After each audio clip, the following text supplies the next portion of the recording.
Scenes may not be suitable for very young audiences. Parental guidance is recommended. Ang programang ito ay naglalabas ng sensitibong eksena at impormasyon. Striktong patnubay at gabay ng magulang ang kailangan.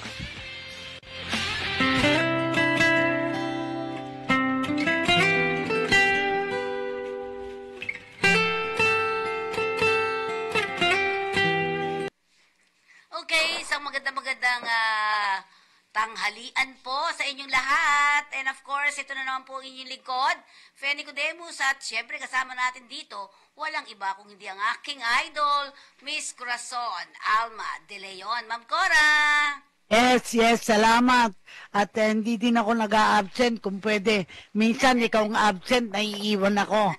Parang naindulto. But anyway, natutuwa ako kasi kung ang pag-uusapan natin ay politika, ay makatutulong tayo sa mga nanonood sa atin. Lalo na yung mga overseas OFW.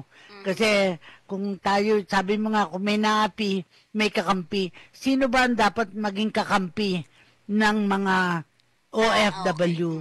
Sino ba yung makakatulong sa kanila? Ako natatandaan ko, yung Vice President natin noon, ng time ni Pinoy, ay talagang tinutukan niya yung si Vice President Jejo Marbinay, tinutukan niya ang problema ng mga OFW, yung mga nakakakaso. Kasi hindi mo naman matutukan lahat. Yun na lang higit na nangangailangan. Yun ang paniniwala ko eh. Sino yung mga higit na nangangailangan. At yun ang usually na may hinaharap na kaso na kailangan matulungan. Pero yung gusto natin pag-usapan ngayon, sino-sino ba yung mga kandidato na palagay ko'y dapat tulungan at dapat alalayan ang mga OFW. Kasi ang programa natin ay kung may naapi, may kakampi. Sino ba yung naapi na OFW? At tingnan natin kung paano makakatulong in this coming election. Yan. Pero Ma'am Cora, kung babalikan natin yung storya ng pagboto ng mga kababaihan, dahil ngayong mga buwan ng Marso ay Women's Month, no po Ma'am Cora. Ma'am Cora, noong mga panahon, hindi mo pa rin naman inabutan yun. Noong unang panahon, walang Ma'am Cora, di ba? Walang right of suffrage sa mga kababaihan. Nung magkaroon, ay tama naman kasi natatandaan mo yung mga senador nun talagang pinagpipitaganan. Sumulong of course si Javier sino ba nga yung mga kilala natin na umugit si Salonga, natatandaan ko. Yes, meron kaming programa no na nagtutulungan yung tinatawag naming sama-samang pagkilos, naniniwala ako na panahon na yung mga kandidato ngayon. At ako natutuwa nung Lunes sa flag ceremony ng Parañaque ay si Pangilinan, si Kiko Pangilinan na nandoon at sinabi niya kung ano ang gusto niyang matulungan talaga. Kasi matatanda na yung mga farmers, kailangan meron na tayong programa para sa mga magbubukid at talagang matiyak natin ang produkto ng mga magbubukid ay makakarating sa merkado. Kaya ako natitiyak ako, kahit sila opposition, ay dapat mabalansin natin. Kasi we will elect 12. Sabi ko nga, kahit na ang opposition ay mga 3 or 4, malaking bagay kaysa isa lang. Diba? Correct ka dyan.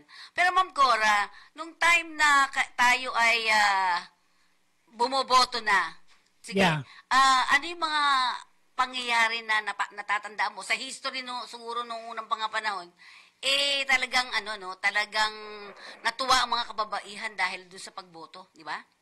Yes, pero remember, nung mga panahon yun, markadong-markado kung ano yung mga political parties, liberal, nationalista, tapos merong mga nag-merge, of course, si Presidente Ramos nagkaroon ng tinatawag na lakas.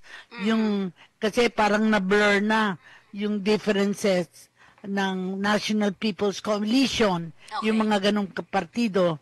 Pero sa akin, ang dahil ang programa natin ay yung sa mga OFW, tingnan natin sinong mga senador ang may nagawa, no? Para sa OFW. Nagtayo ng mga ahensya na nakakatulong.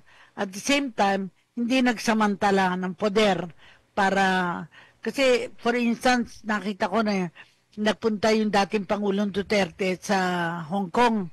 Nagkaroon ng malaking pulong. Pero nagalit ang Hong Kong kasi hindi dapat ginamit yung grupo ng mga Pilipino doon para sa politika. At tama naman dahil may karapatan naman ng bansa ng Hong Kong na huwag gamitin yon unless pinayagan nila.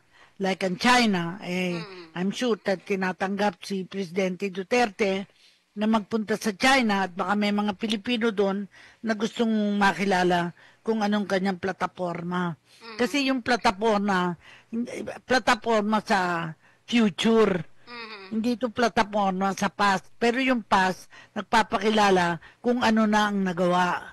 At kung may nagawa na, panahon na para bigyan natin ng pagkakataon na iboto uli kung sa paniniwala natin. Kung maganda yung ginawa o gagawin. Yes. So, ibig sabihin lang ang pagboto ay proseso to, Ma'am Cora, no? Proseso na kung saan ang mamamayan ay nagpapahayag ng kanilang desisyon o pagpili sa pamamagitan ng pagbibigay ng kanilang boto. Sa pero ang nagiging kamalian ay isang apelyido lang, mga 3 ang kandidato. Ayun. Parang ibig sabihin, para namang kinukuha.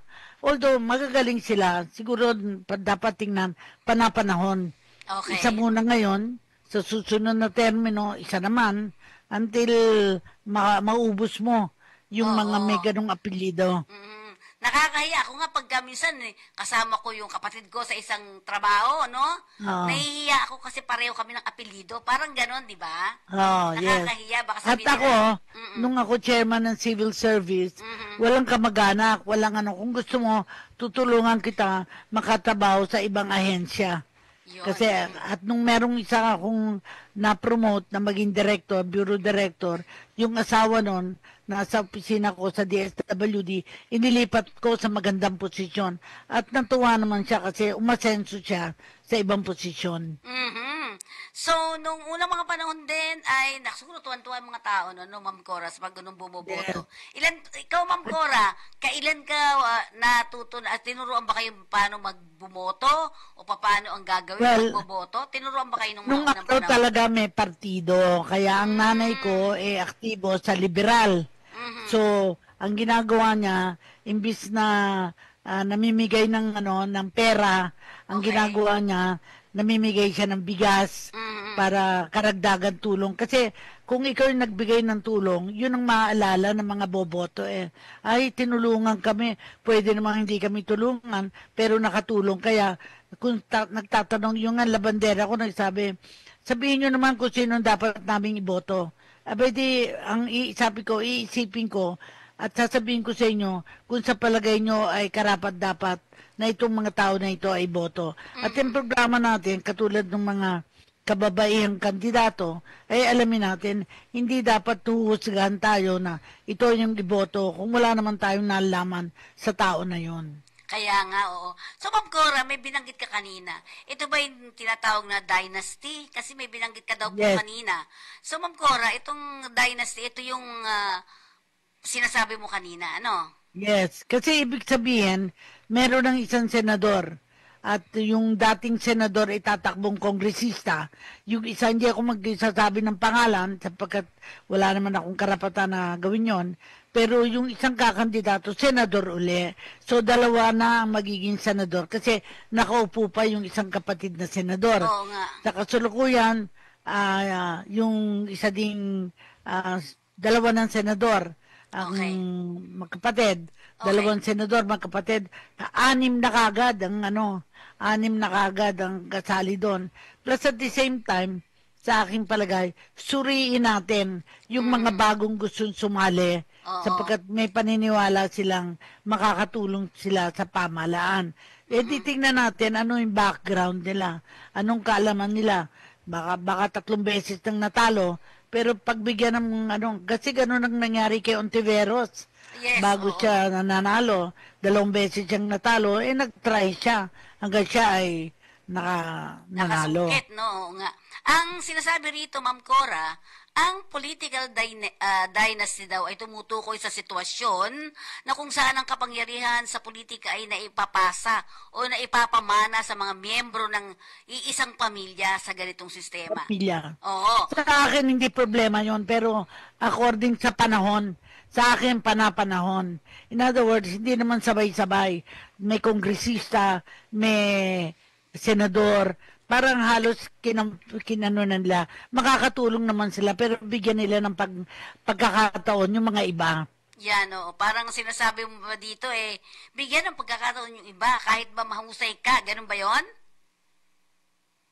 Ma'am Cora? Arby, nawalan ako ng sounds. Yes. Okay. So, Ma'am Cora, sinasabi mo ba kanina? Hindi, meron ka ng sound. Okay Oo. na. Ang sinasabi mo ba, Ma'am Cora, ay katulad nung binabanggit na dapat ay kahit magaling ka, tulungan mo na lang yung kasama mong nasa loob, ano? Yes. At sa akin palagay, mas maganda na nabobroaden ng base ng participation. Mm-mm. Yung kung baga merong senador ngayon, no?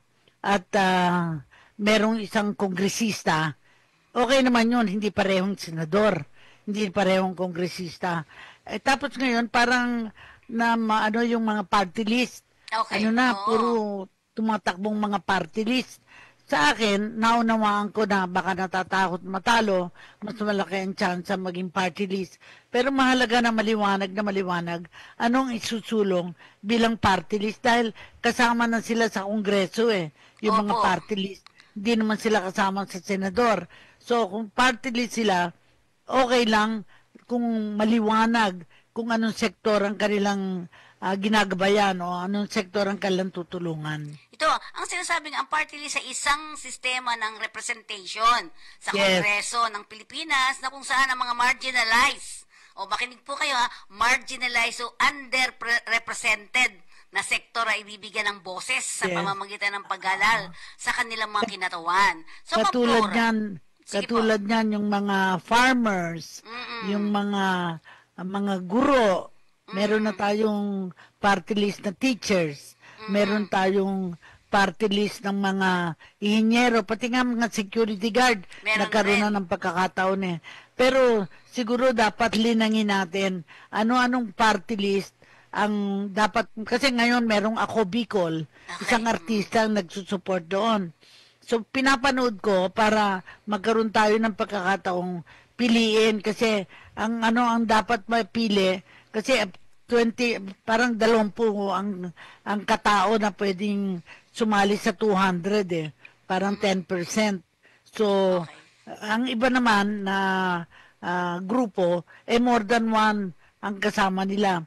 Ako naintindihan ko yung senior citizens ay kailangan merong partisipasyon. So at least isa o dalawa.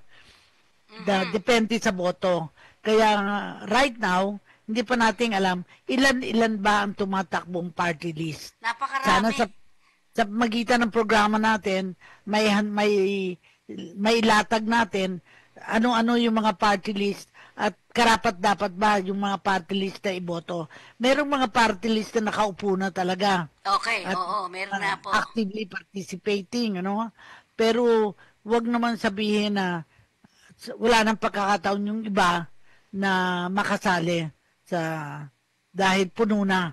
Kumbaga, occupied na nila yung larangan ng party list. Kasi kapag marami silang boto, they can get as much as 3 upuan, Opo. 3 seats. Di makakabawas naman sa ibang organisasyon. Okay. Ito yung sinasabi. Ngayon, 2025 midterm election, Ma'am Cora, mayroong 190 party list group na nagsumite ng kanilang Certificate of Nomination and Acceptance. So, sa Commission on Election to. So, Out of those, 25 lang ang pwedeng maupo. Hindi naman pwedeng isang party list kukuha ng 3 out of the 25. Yun ang pagkakaunawan ko. Dapat isa-isa o dalawa. So kung kung dalawa ang makukuha sa isang partido, 12 lang ang makukuha mo na party list. Dahil 25 lang, di 24 palagay natin. But at the same time, may mga sektor talaga na kailangan may boses sa pamahalaan. Ako nakita ko, mga teachers, mga sa health workers, mga klarong-klaro na kailangang nagpa-participate sila. Mga mangingisda, mga manggagawa, marami pa. Makikita natin, kung iisipin natin, at least 25 out of 165 senior citizens. Kung mabipili natin to, you need 25 na makaupo na party list. Kasi sa 200, 25%.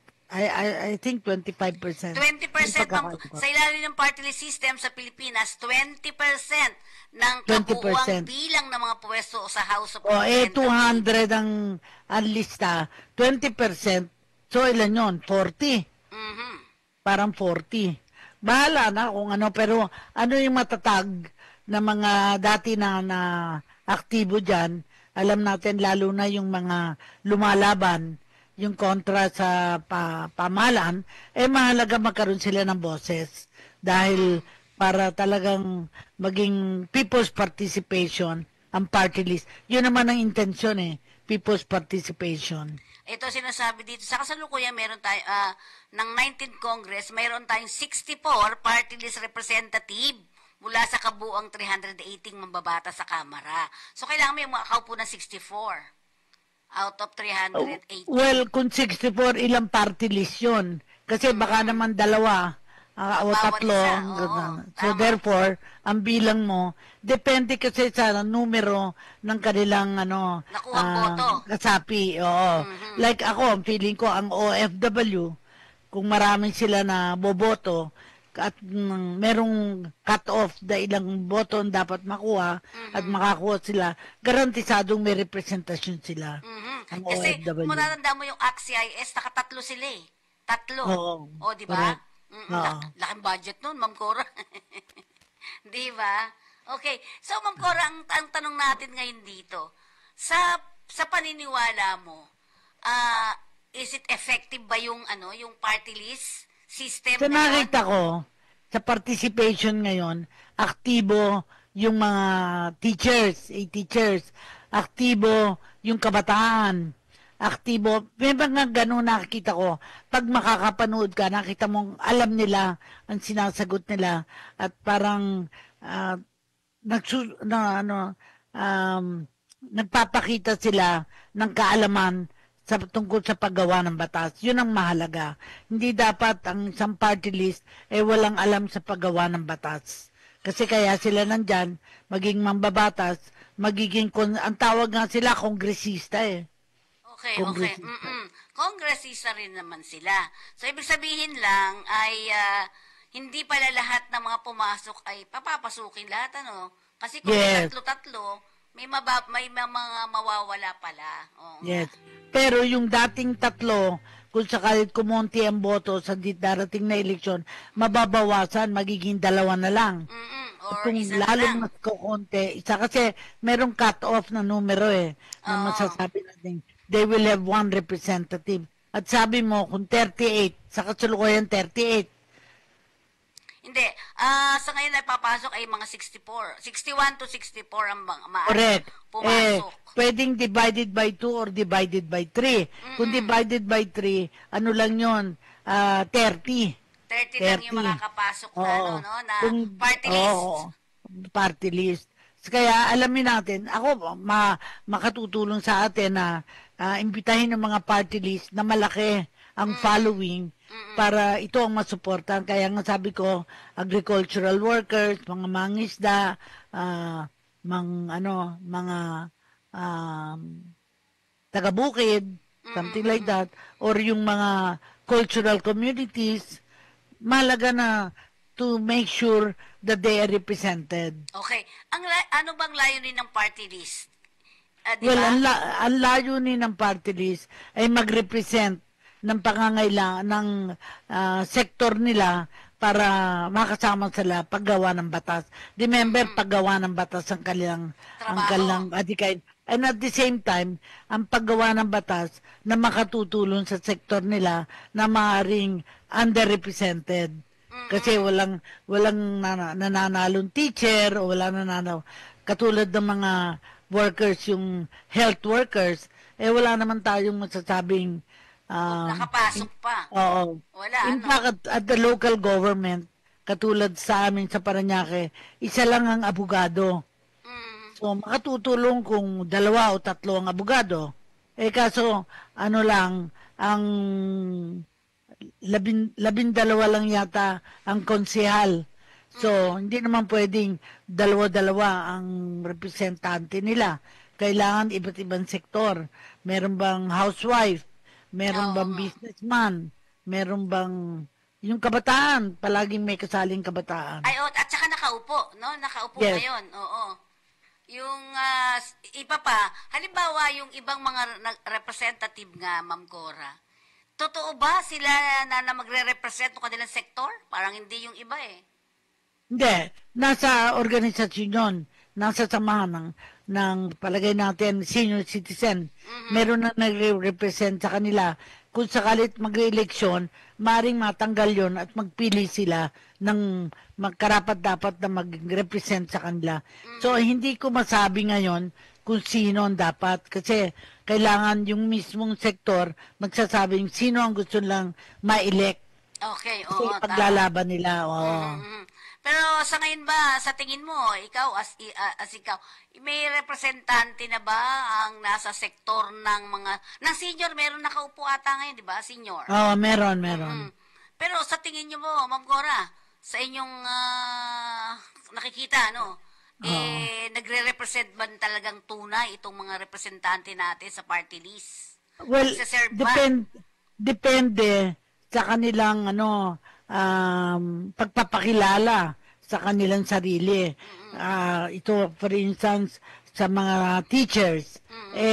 Teacher ba? O hindi na teacher ngayon, pero umaakto na lang na tutulong sa mga guro para tumaas ang level ng mga guro. Okay. Ang kailangan alamin natin talaga, siguro dapat ang COMELEC magpaliwanag kung ano talaga ang hinahanap sa party list. Kasi nagsimula yan noong time ni Presidente Cory.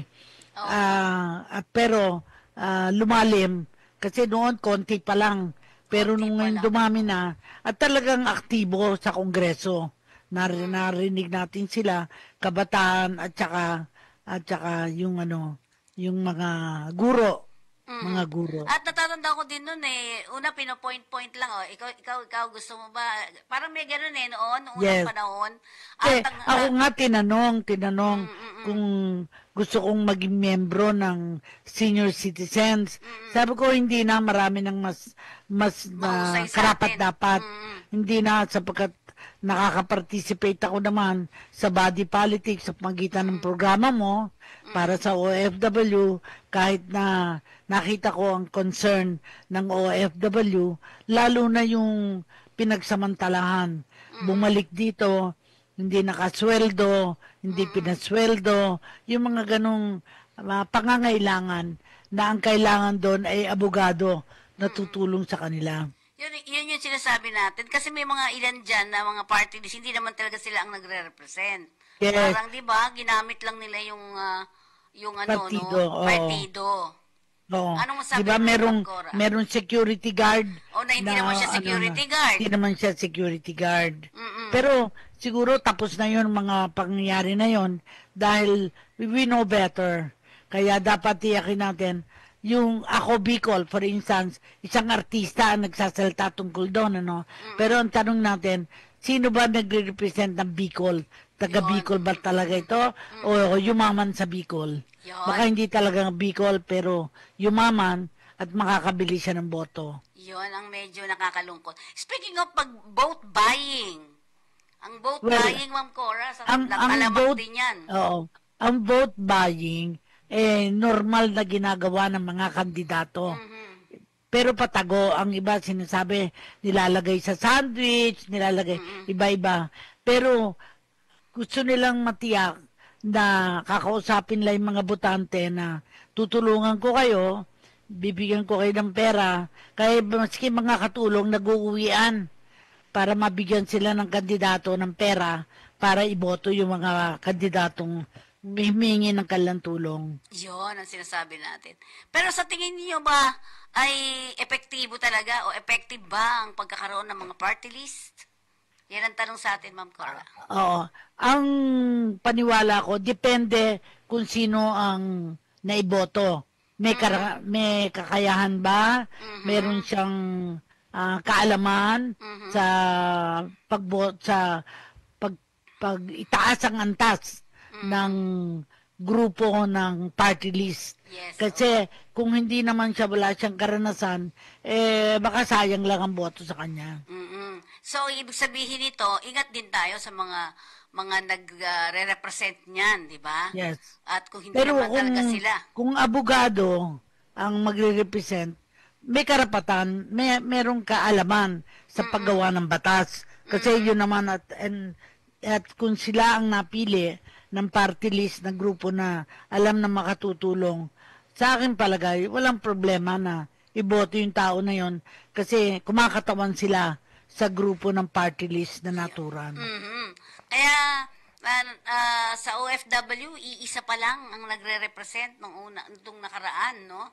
Yeah. So, medyo kakalungkot. Ang dami-dami ng mga OFW, tapos iisa yung representative mo. Di ba? Oo. Yun. Pero, ang nakita ko, sa mga OFW, merong seamen, yung mga nagtatrabaho sa barko, merong mga construction workers, tatrabaho sa abroad.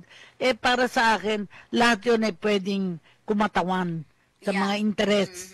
Kasi kumakatawan yun sa interes ng grupo na otherwise hindi ma-elect sa Kongreso. Yun, oh. Pero once, parang nag-try kayo, Ma'am Cora, no? Kasi ang sinasabi... akbay kalusugan.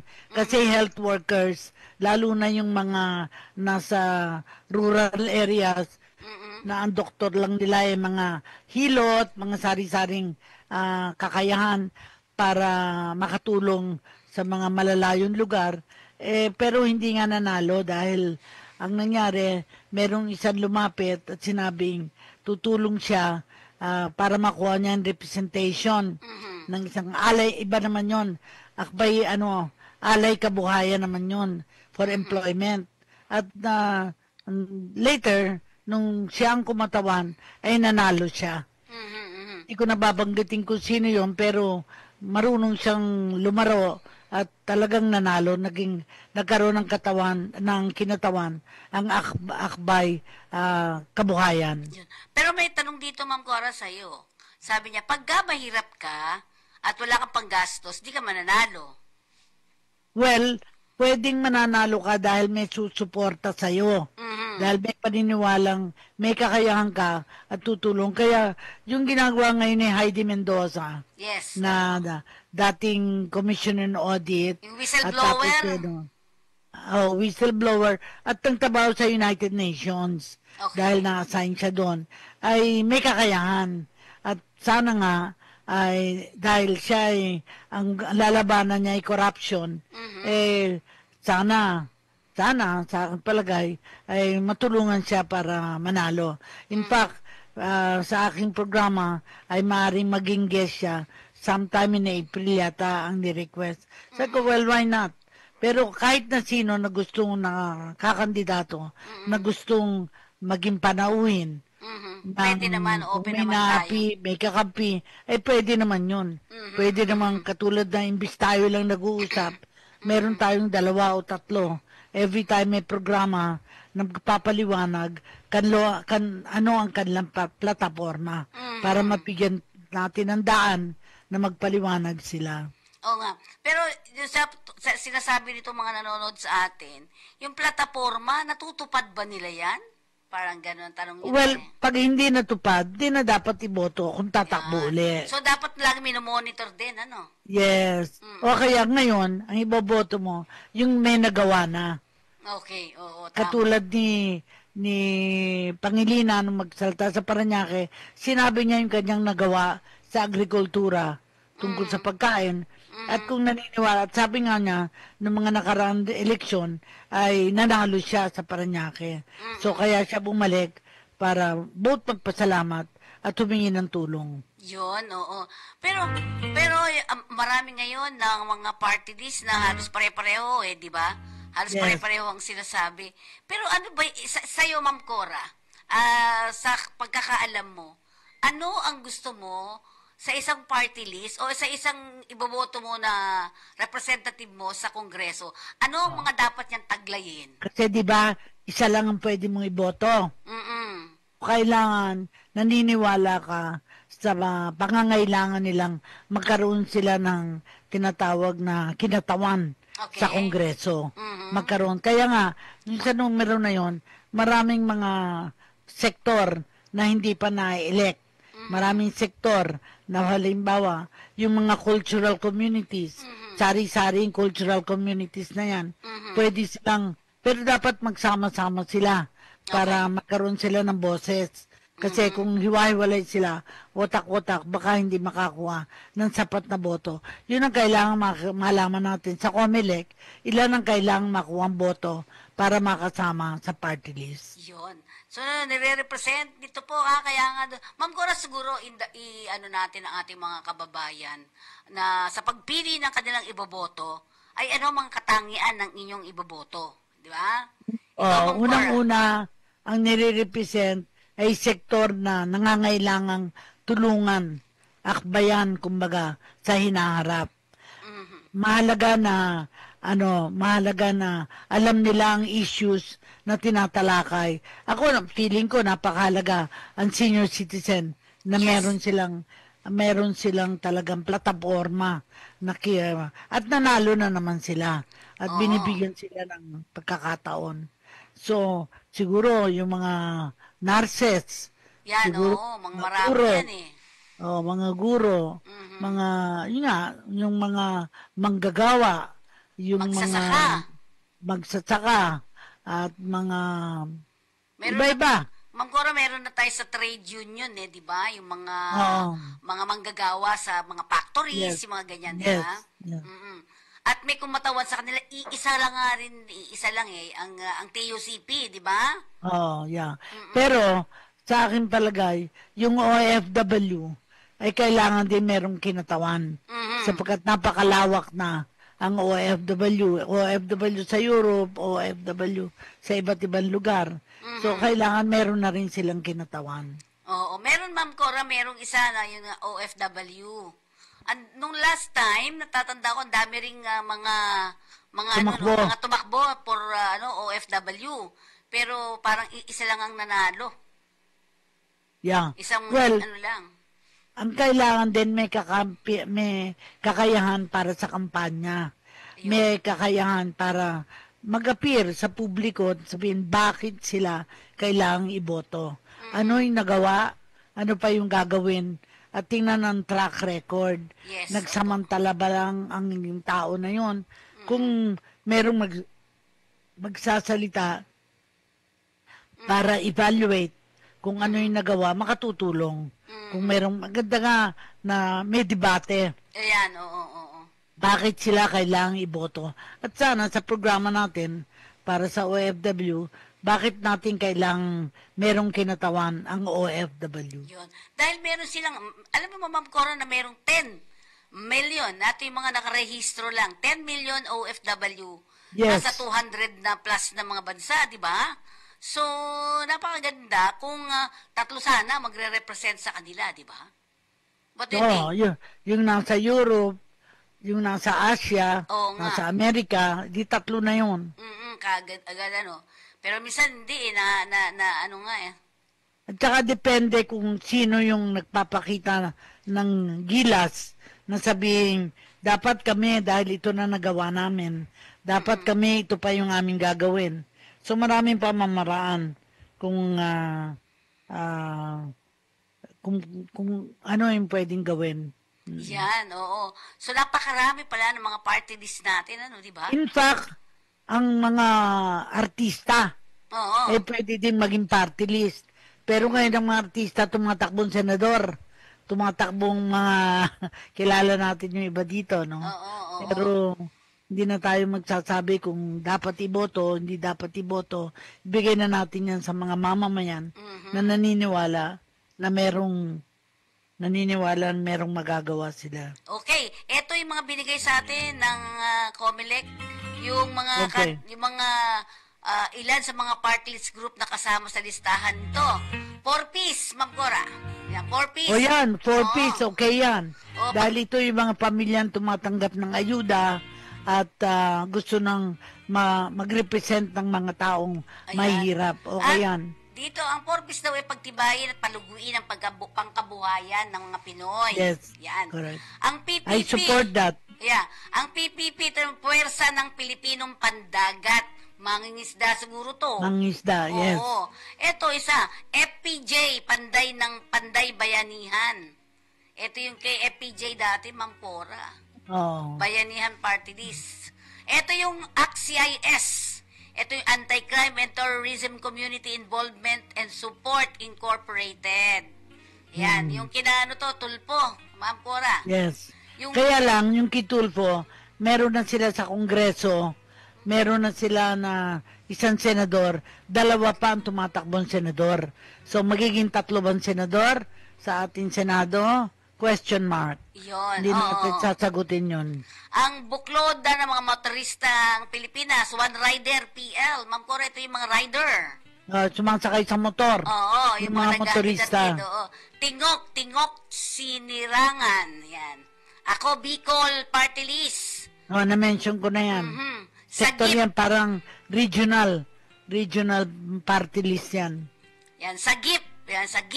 Ito yung Social Amelioration and Genuine Intervention on Poverty. Nagbibigay dito ng Probinsyano. Ayan, Alyansa ng mga mamamayang probinsyano.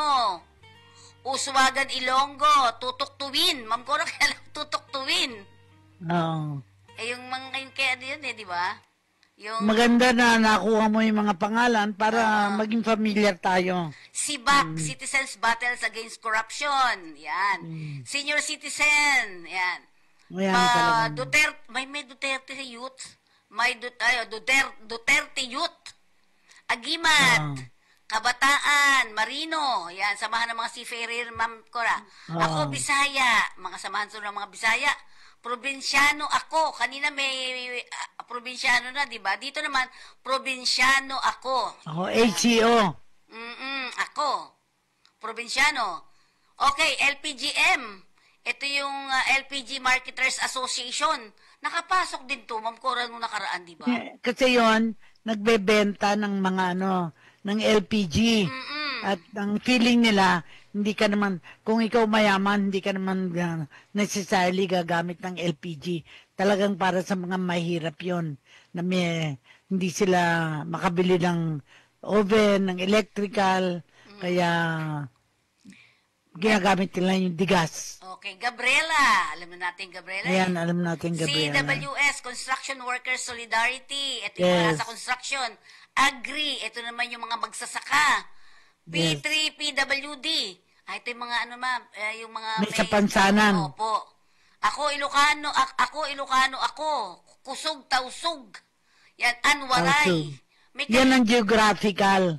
Geographical. At maaaring sufisyente na yung mga boto nila sa kanilang lugar Kasi may para lugar talaga makapasok. sila, oo. Ang Anwaray, ayan. Kalinga. May Bisaya. Kalinga Advocacy for Social Empowerment and Nation Building through Easing Poverty. Ang Kalinga daw yung parang sa Mawalaan ka pa kahirapan. Ayan, mawala ang Labanan ng kahirapan. Meron pa rin dito na AGAP. Ito yung mga agricultural sector. Ayan yung 30 na parang nakikita natin na medyo may pag-asa. Di ba? At marami pang iba para sa mga kumpletong listahan ng mga party list groups, kailangan pagkakasunod-sunod sa balota, maaari pong bisitahin ang ulat. Doon sa COMELEC, di ba makikita yan doon sa COMELEC? Yan ang mahalaga, yung 30 na siguro dadagdagan pa natin yan kasi 100 plus sila, Ma'am Cora. Ito. Kaya nga, ibig sabihin, hindi kailangan iboto lahat na yun kasi you're lang. only entitled to 1 vote. 1 vote. So, anong sektor ang gusto mong mapapasok diyan? At alam mong sasagot sa yung mga pangangailangan sa sektor na gusto mong matulungan. Yung 4Ps, palagay ko maganda na meron silang kinatawan sa Kongreso. Yun, tama naman. Totoo bang sila kaya ang magre-represent nun, Ma'am Cora? Well, we don't know. Kasi siyempre, magsasubmit sila ng pangalan kung sinong kakatawan sa kanila. And therefore, tingnan natin kung sino nga ang yung karanasan ba, naging 4Ps siya, kaya gusto niyang matulungan ng mga kapwa 4Ps. Ang maganda rin, may solo parent. Dapat na naman, Cora, Yeah. di ba? Solo parent. Kasi may disability na di ba? Meron na gano'n. Saka yung mga disabled, Oo, meron magandang dito. may kumakatawan sa kanila. Yung mga chances are hindi may boboto dahil wala silang kapasidad. At sa tingin natin, Ma'am Cora, kung sakaling party list ang gusto natin tutukan, anong masasabi mo sa kanila? Well, unang-una, yung OFW, tamang-tamang magkaroon sila ng party list para sa kanila. Yung pinag-usapan natin, mga kababaihan, dapat meron. Yung mga kabataan, dapat meron. Yung mga karapat-dapat, yun ang dapat natin linangin at tingnan kung sino ang mga samahan na meron na pwedeng maging gabay o sa magitan ng programa natin ay maging kakampi. Maging kakampi natin para matulungan sila. Kasi sa akin palagay ko, ang papel natin ngayon ay magbigay ng impormasyon para matulungan sa pagpili kung sino at ang karapat-dapat. Okay. At syempre, ang mga nangunang party list sa mga survey, ito po survey, naniniwala ka sa survey? Well, naniniwala ako kapag scientific ang survey. Kapag katulad ng Kimar Mangahas, katulad ng mga na-develop na before that, para sa akin, pakinggan natin. Linangin natin kung ano ang makabubuti sa atin. Okay. Ito yung mga lumalabas sa mga party list daw. Tama ka, Ma'am Cora, binanggit mo kanina ito. Ito yung sa Social Weather Station, February 15 hanggang 19. Ito yung nangunguna daw ang 4Ps. Yan, sinundan ito. Tama naman. Kasunod ng Duterte Youth. Wow. At FPJ Panday Bayanihan. Ayan. Yan yung survey. Sa Pulse Asia, February 20 hanggang 26 naman, 5 party list group ang may mataas na chance ang makakuha ng tig-3. Ayan. Ang ACT-CIS, lagi naman yun, Ma'am Cora. Yes. Senior Citizen. Yan. Yes. Tingok, Uswag, Ilonggo at 4Ps. Hindi nawawala yung 4Ps, no? Yes. Kasi marami talaga itong... Sa 4Ps kasi ito... Ma'am Cora, nung bang ikaw ay nasa DSWD? Wala yan. Walang 4Ps? Wala yan. Pero saan tong Ito programa yung 4Ps, nung time ni GMA, ay nagtayo sila ng parang ayuda sa para makapag-aral mga bata, para matugunan ng pangangailangan sa health, meron silang allowance. So, umaabot ng 5 taon yun. At yun ay tinulungan ng ADB, Asian Development Bank, na babayaran ng gobyerno. Yun ang pagkakaalam ko. So, hindi nawawala ang party list, dalawa na yan. So, ang ACT-CIS, pwede daw makakuha ng 3. Yan, sabi. 5 party list ang matataas ang tsansa makakuha ng tig-3 pwesto. Ang ACT-CIS, Senior Citizen, Tingok, Uswag, Ilonggo, at 4Ps. Yan. Ang mga pag-angat ng suporta sa Duterte Youth, Ma'am Cora, ito, yung Duterte Youth tumaas daw ang niya. Dahil dun sa pagka-aresto kay dating Pangulong Rodrigo Duterte. Nung nakaraang linggo, ayon sa ulat, tumataas ang popularidad ng naturang party list kasunod ng insidente. Ano masabi mo doon? Well, na-understandable kasi ang binibigay nila awa.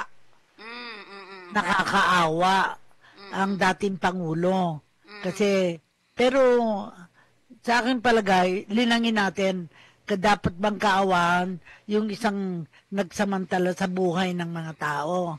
Kasi ang issue talaga ay yung pagpatay sa mga tao na walang pakundangan at walang record. Kaya hindi mo masabi na ganun talaga ang nangyari dahil walang record. Okay. So, balikan natin ang party list naman. Ang party list ay kailan to, mga ilang taon na to, Ma'am Cora? Time ni Cory Aquino, Ito 1996. yun. Oo, pero noon wala pang masyado no? Wala pang masyado. Kasi dun ipinalabas yung para lumawak ang people's participation. Kaya, in fact, at that time, maraming NGOs ang naitayo, maraming tumulong sa pamahalaan ng mga private sector, maraming mga development ng panahon na yun. Ayun. Ito. Ang party list system sa Pilipinas ay nagsimula sa pamamagitan ng Republic Act 7941 o ang Party List System Act ay naisabatas noong March 3, 1995, Ma'am Cora. March 3, 1995. 1995 na. So, panahon na ni Presidente Ramos. Ramos na. 1995. So nandun ka na, Ma'am Cora. Diba? Oo. Secretary ka na noon, di ba? Sekretary ako ng DSWD. Tapos, in 1995, naging chairman ako ng civil service. Yun. Ang unang implementasyon, ang unang party list election ay ginanap noong 1998. Kasabay Yes. ng halalan para sa mga pangulo, senador at kongresista. Sa naturang eleksyon, 123 party list group ang lumahok. Ang dami na pala nun. Ngunit 13 lamang ang nakakuha ng sapat na boto para sa representasyon ng House of Representatives. So, 13 lang ang pumasok. 13 partido. Partido. Pero ilan ang kumakatawan. Yun ang kailangan malaman. Okay, ano ba ang party list system? Bigyan ng, sabi mo nga kanina, representation sa Kongreso ang mga marginalized. So when you say marginalized, ito yung mga Ma'am Cora? Kaya marginalized, hindi sila mananalo sa regular election dahil kumbaga wala sila pang kapasidad, kailangan mapakita sila ng kanilang kakayahan to participate in the body politic. At sanay na tayo. Ang nakakalungkot na wala yung ating two-party system. Kasi kung nandito yung ating liberal, nationalista, tsaka isa pang party, magandang doon natin yun kasi meron Nationalist People's Coalition Kaya maraming sana ayusin natin ang party, yung pagkakaroon ng party. Okay. At ito yung partisipasyon ng mga iba't ibang sektor, sabi nga. Na otherwise, hindi mananalo dapagkat hindi ang kinakatawan nila ay disadvantage o marginalized. Yun, ibig sabihin ng marginalized, hindi konti lang. Kokonti. Few nga, di ba, sabi. O yung mga, anong tawag dito, yung mga underrepresented. Yes. Di ba? So dito pumapasok yung boses ng kanyang sektor, right? Di ba? Right. Oo, ayun. At syempre mula dito patataasin ang partisipasyon ng mga mamamayan sa paggawa ng batas, pagtugon sa mga issue ng mga sektor na madalas hindi naririnig sa traditional na politika. So dito, pag nag-represent ka, gagawa ka rin pala ng batas, Diba? Yes, na makatutulong sa sektor. Kaya nung nakita kong may mga teachers, may mga kabataan na nagsasalita sa Kongreso, ay talagang yung party list system works na at certain points, Pero kailangan ang magre-represent sa manggagawa, sa mga magsasaka, ay yung nakakaunawa kung ano dapat isulong na batas. Yan, ibig sabihin, galing ka doon sa sektor na yon. Yes, Tama ba? yes. Di ba? Correct. So ikaw, Ma'am Cora, kung sakaling ikaw ay magpa-party list, saan ka papasok? Well, remember, may kurso akong social work, social worker. May kurso akong public health. So, pwede ako sa kalusugan, pwede din sa kagalingang pambayan. Ibig sabihin, social welfare, kung magkakaroon ng sektor na kakatawan sa mga social workers, well, why not? Pero siyempre, ang una kong ay senior citizen. Kasi nandun ako sa edad ng senior. Siguro kung ako naman yun, ay OFW, papasukin Yes. ko, di ba? Sapagkat naging OFW ka. Opo. Or hindi lang yun, tumutulong tayo doon sa Yes. di ba, rights and welfare ng ating Kakampi, yes. alam natin kung anong gagawin para sa kanila. Ang di ba? naalala ko, si Ambassador Rosalinda Tirona would have been a very good advocate para sa OFW. Yes. Kasi naging ambassador siya sa mga mahirap na lugar. Sa Africa, sa Asia. So, sayang at pumanaw siyang maaga, pero napakagaling niya para maging kinatawan. Yan nga, isang maganda. So, ibig sabihin ito, ramdam na ramdam ng representative, na yon ay ang Pangangailangan. proseso at ang pangangailangan ng isang sektor na kinakatawan mo, right? At saka yung mga issues na dapat isulong sa Kongreso. Yun. At siyempre, COMELEC ang nag-accredit ng party list group na sasali sa halalan. Pero naniniwala ka ba, huling hirit na po natin to, ano po, yung mga magtatanong po dyan, sa huling hirit natin, ang tanong natin dito, kailangan ba ikaw ay, may dedikasyon ka, may gagawin ka, etc. Pero wala ka namang pera, paano yun, Ma'am Cora? Well, ang nangyayari dyan, kung walang pera, magagawa sila ng isang aksyon na para makaraise sila ng pera. Kaya, di ba yung advertisement na sinusuportahan ng mas maraming tao, contribution, katulad ng ginagawa ni Heidi Mendoza, Ayan, na hindi naman siya party list, regular na senador. Pero sinasama siya ng mga kulang na senador na kumbaga sa liberal, dinadala siya ng liberal. Para siya Kasi nagiging, siya yung Oo. nagiging boses dun sa loob ng Kongreso. Ano, Ma'am Cora? Yeah. Ganon. Oo. Kasi senador kaya kailangan malaki pang tulong.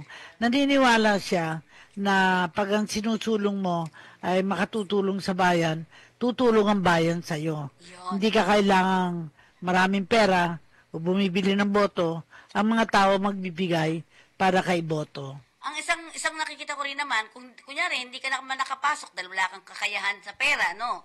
Pwede naman kayong tumulong dun sa pumasok sa loob ng Kongreso. Tama ba? Yes, correct. Yun. Katulad nga, naging guest na natin ng senior citizen. Ako, naging guest ko na rin sa radyo ng senior citizen. Oo. So, naniniwala ako na may pagkakataon, tumulong tayo. Ngayon, sa Senado, meron ng kompletong line-up ni PBBM. Pero nakaka-issue ngayon tungkol sa kanyang kapatid kung dadalhin o hindi dadalhin. Kaya mahalaga na manood tayo sa mga pangyayari, nangyayari sa radyo, sa television, para magkaroon tayo ng pananaw, magkaroon tayo ng pagtingin kung ano ang dapat nating maging aksyon. Yon. At syempre, naubos na naman ang ating oras. Napakaganda raw ng ating topic for today, sabi. Ma'am Cora, sa huling hirit natin, ano po masasabi mo sa ating mga botante ngayon? Anong mga paalala mo sa kanila? Ang paalala ko, wag ho kayong maniwala na pag binoto nyo, ay yung binili ang boto nyo, na yung tao na yon ay magiging makatarungan, magiging talaga tapat sa kanyang serbisyo. Maaaring tumulong sila kasi nangangailangan kayo, pero mas higit na nangangailangan yung mga kandidatong walang kapasidad, walang pera, na makuha ang boto nyo. Mas maganda na hindi binili ang inyong boto, bagkos ikaw yung tumulong sa mga taong gusto nyong mahalal na para makatulong kayo. Yung konting halaga na itutulong ninyo sa kandidato will go a long way. Yun lang masasabi ko. Yun. At syempre, of course, mga kaibigan, tandaan natin, wag po natin ibenta ang ating dangal. Ika nga, sa konting pera na maaabot ninyo, mawawala naman yung ating dignidad at ang ating mga gusto sa ating mga sektor na ginagalawan. So, Ma'am Cora, paalam na tayo. Well, palagi natin sinasabi, magagawa natin lahat ng bagay kundi tayo nag-iisa. Kaya dito sa mga mayaan na api, meron tayong kakampi. Maraming salamat kay Feni Codemos at lahat ng mga sumusubaybay ng programang ito. Okay, maraming salamat ang aking idol, Ma'am Corazon Alma de Leon. At syempre, ito po yung lingkod, Feni Codemos, nagsasabi po sa inyong, bumoto po tayo ng tapat at nandito po ang ating mga isipin natin ang maganda para sa ating kinabukasan. Bayan. Okay, at sa ating bayan. Maraming pong salamat. Feni Codemos Thank you. po. Thank you very much po.